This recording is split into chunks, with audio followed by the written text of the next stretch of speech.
In this video, we break down one of the greatest albums ever recorded, with facts that you wouldn't believe. Here on Real Brave Led Live. Zeppelin IV was released. It's got a bunch of songs on it that we're going to talk about. Yeah. Is this one?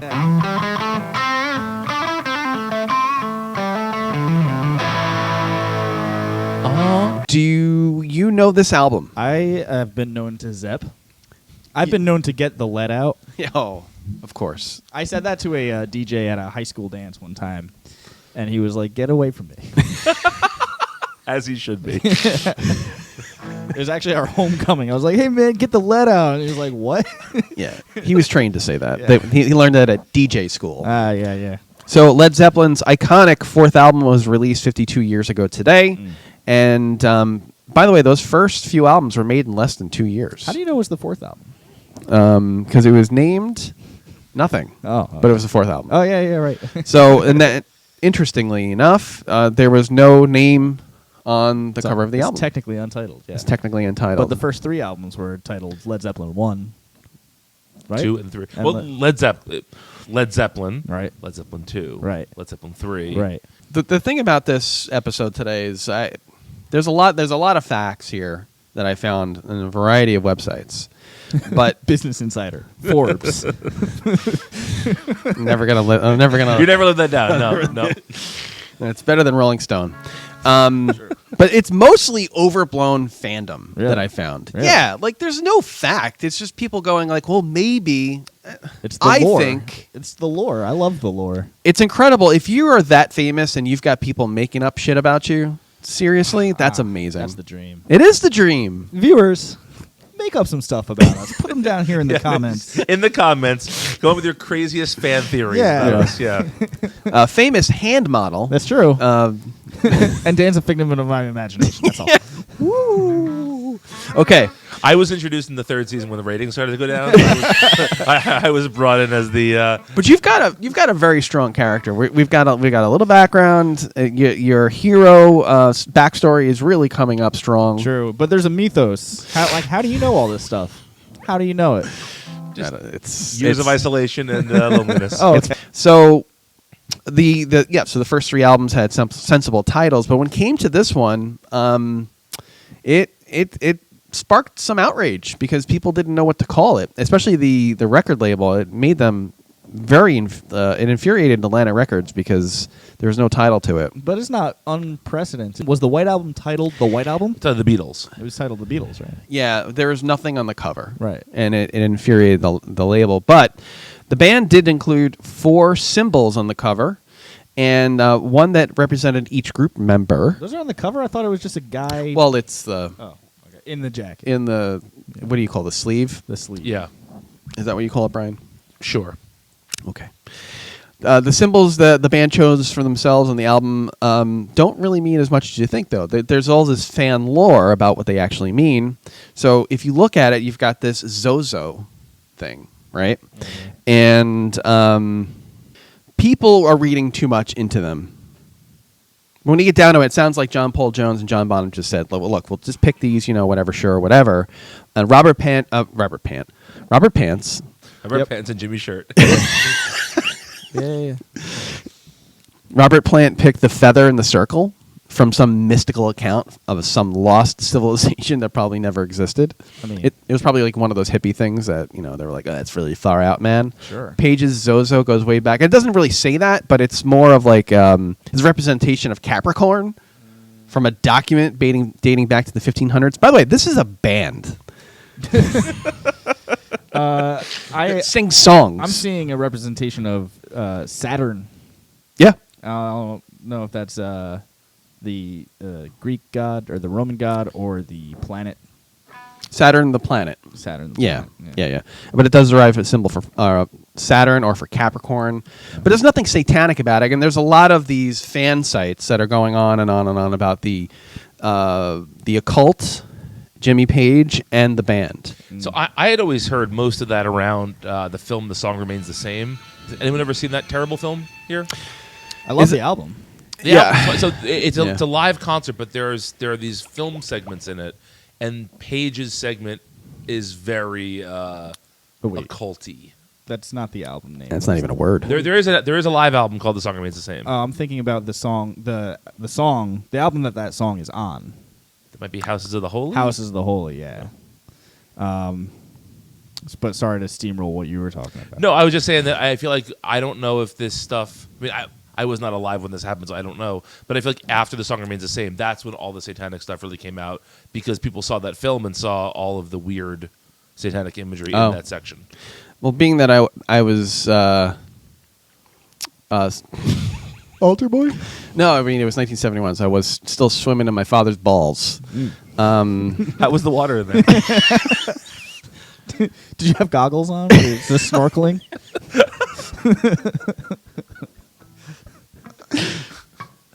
Damn, Bowers Sr., if you're watching this, why? Everyone's gonna look at him much differently. Yeah, exactly. Now that they know his balls have a swimming pool inside of them. Speaking of my father's balls, the most recent fandom theory is that it symbolizes a near-death or tantric sex experience. That's the ZOSO thing for Paige. It's got to be fun if you're a rock star to just pick a symbol and say like, And just figure it out, yeah, man, yeah. and just watch the crazy roll in after you say that. Yeah, and that's the genius behind this, right? Yeah. That's the whole thing. So. All right. Remember, Kevin? Yes. Do you remember that time when you called me in the middle of the night, Yes. wondering where the origin of the picture of the Led Zeppelin IV album came from? I mean, which time that I did that? Are you You've done referring it to? multiple times. You're very concerned. Almost once a month. Well, I got great news for you. Okay. They figured it out. Oh, good. Is it an actual person? The problem is I haven't read this article. Okay. You were just saying all the quiet stuff out loud today. Would you maybe say that his name was Lot Long and he was a Wiltshire Thatcher in 1892 and the photograph was by Ernest Howard Farmer? Yeah. Yeah. It's something like that. Probably. There was a lot of conjecture about this picture. I think Robert Plant found the painting in a secondhand store, a painting of this guy anyway, in Berkshire, and while on his way to a recording session, and they used that, right? And there was all this speculation of what that actually was. Right.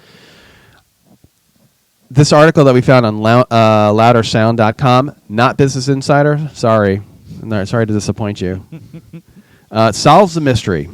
Who the heck has time to think about this stuff? Like, why? It's a picture of a guy. They kind of made this allusion to the Hobbit, right? And like in how there's Misty Mountain Hop specifically mentions places from the Lord of the Rings books. Yeah, not the only song that does that, right? There's a couple, Battle of Evermore. Battle of Evermore, which is on the Untitled. Yes. The darkest depths of Mordor. Is that a Battle of Evermore? Yeah. Yeah. I think so. Yeah, there's a lot of crossover fandom, Yep. crossover lore between Led Zeppelin and The Hobbit, and it made me always mad that there was never any mention of Led Zeppelin in The Hobbit. You know, Led Zeppelin mentions The Hobbit a lot, but where's one reference in the Lord of the Rings trilogy about Robert Plant? exactly. There's nothing there that's representing the biggest band in history. Right. Some fans do think that Stairway to Heaven was inspired by Lord of the Rings. But like you guys said, there's other songs. It's not been confirmed that has said that Plant has written Stairway to Heaven with those with that meaning. No, behind he had. He doesn't know anything. He doesn't know what it means. It meant it was more of a reference and a nod, I think, to the song "Spirit" by the band Taurus. Uh-oh. Reverse that. By the band Taurus and the song "Spirit." No, Yeah. reverse that. And song band Spirit Taurus. Yes, you got it. Nailed it. Perfect. Yeah, so this song that Kevin's talking about, we've talked about this in the program before, was they borrowed that riff. They borrowed it from that band, right? It's Stairway to very, Heaven. it's They very argued. similar. That's Yeah. what they argued. Well, it's all over the fandom sites that at the time it was acknowledged that they borrowed the riff, which is, very original. What is the riff? Which one? Stairway to Heaven. Your descending chromatic. And rising melodic. Yeah. But when you listen to their song, it doesn't really sound like it to me. The riff certainly does in the beginning. But that's what it. But you can't copyright that. That's going to make me angry again. My funny Valentine. Sure. Sweet something Valentine. Well, they ended up settling because it wasn't a very strong case. But of course, years later, somebody came out of the woodwork and was like, "That's ours," and then they threw all that stuff away. Other parts of the album, when the levee breaks. You know that song? I do. At that big drum sound. Yeah, it was captured in the lobby of Headley Grange, a historical building in Hampshire, England. The drum kit was set up in the bottom of a 3-story stairwell, and they used an M160 ribbon microphone at the top and carried that sound all the way back to the booth. The cool thing about this that I didn't know is that they slowed the music down a little bit to get a little bit of that push, that pop from that drum set, and the music too. But Plant's the only one that's actually singing in normal time. Yeah. Conspiracy theorists believe the song has subliminal messages about Satan. Okay. Televangelist Paul Crouch claimed back in 1982, who decided that the verse beginning around 419. I know that verse very well because of one student I'm teaching right now. I have heard that particular verse about 7,000 times. If there's a bustle in your hedgerow, yeah. He alleged that it said, "Here's to my sweet Satan, the one whose little path would make me sad, whose power is Satan. He will give those with him 666." What I never understood about this, all right? If Satan is trying to influence our youth, why does he go to such trouble to hide it? Like, wouldn't it just take out a billboard? Wouldn't you make the song like, "Hey, follow me," right? Instead of hoping the kids play their records backwards or whatever? It seems like bad marketing. So when you play it backwards, that's what it says? It's supposed to say that? When you play it backwards, yeah. Yeah. I mean, I never really subscribed to any. You can hear whatever you want to hear. I mean, they were dismissed. I mean, why would they spend so much time in the studio recording something so stupid? right. You know? On the off chance someone plays it backwards. Yeah. Swan Song Records at the time said, this is a great quote, because if you have to play it backwards to do that, right? And they were getting a lot of flack for it. Our turntables only play in one direction, forward. I love One Direction. Harry Styles. Yeah. Yeah, I don't know what to do with that one. Got him. Here's a good one. A little factoid. Okay. The solo in Stairway to Heaven was completely improvised. I believe that. For sure. He did 3 takes, and Yeah. they took the one they liked the most. They might even taken, splices of. Yeah, I don't have that, but you know that. Yeah, there you go.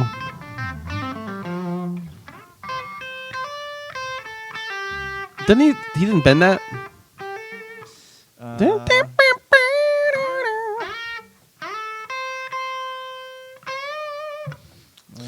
The classic Jimmy Page thing is to overbend. You ever listen to any like Zeppelin bootlegs? He bends notes just way too far. Yeah, and he wasn't very clean. No.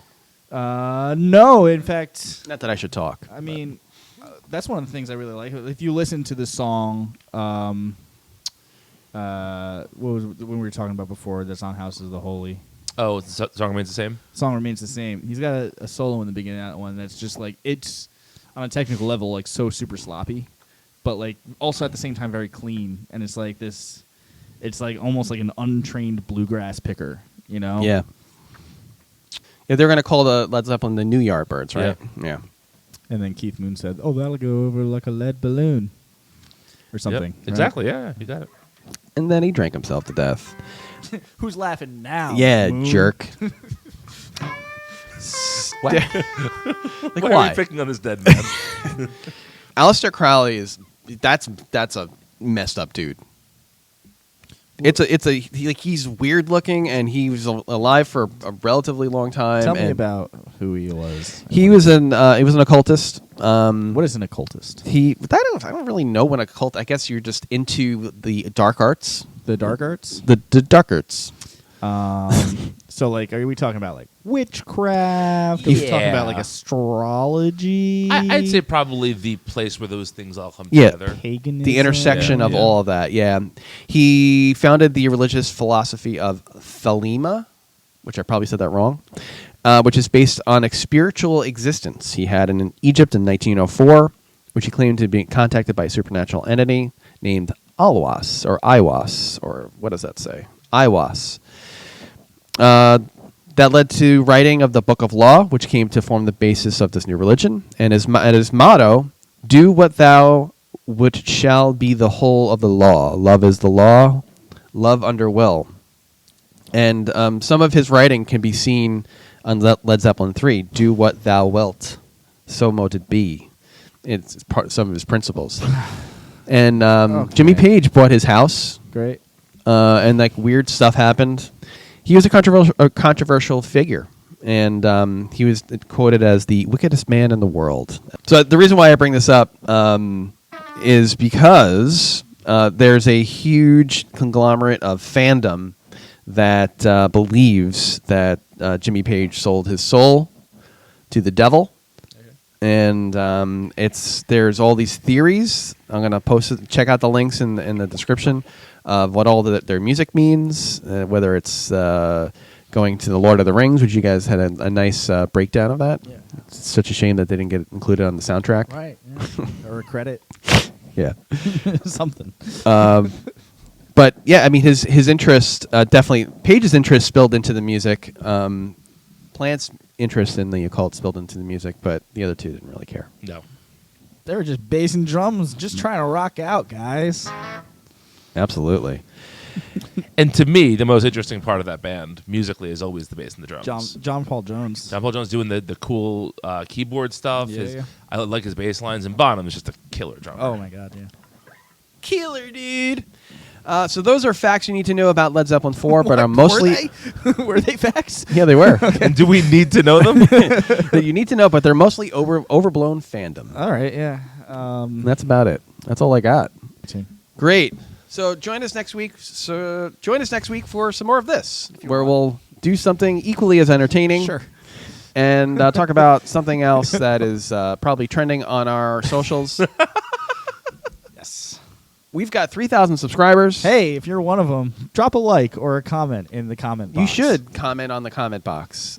Comment on my box in the comment. And be sure to talk about our lore. We're trying to build a lore. We're trying to build a canon, you know. So what's my backstory? Nobody knows. You know? What is your backstory? All we know is that Kevin was not around for about a 6-month period. We don't know what he was doing. We don't know where he was. Yeah. Fans, where do you think he was? Yeah, where Tell was us I in the for that comments. 6 months? That's a great idea. Nobody wants to know my backstory. But if you're interested, please like, subscribe, smash the like and subscribe button, and join us next week for some more of this. Thank you.